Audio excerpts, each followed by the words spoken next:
先有咩感覺咧？裝咗呢個 RCM 之後咧，架車咧就爽咗，俾有嗰個狀況咧就敏捷咗。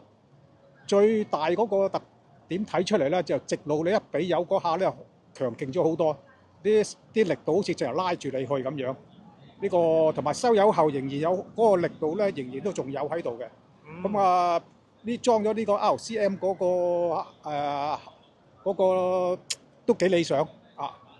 係多謝師兄，你架 MT 本身都到大扭力㗎咯，已經。係啊，但係之前揸落去就未有話佢突然間一俾油就會挫嗰種感覺。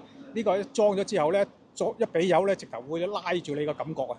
哦，呢個感覺就比較大啲。反而市區嗰度啊行咧，呢種感覺冇，因為可能嗰個速要慢。咁啊，但係個車係爽咗啦，俾油嗰啲敏捷咗啦。咁啊，即係都係講佢 highway 嗰度快嘅話咧，就真係強勁咗好多。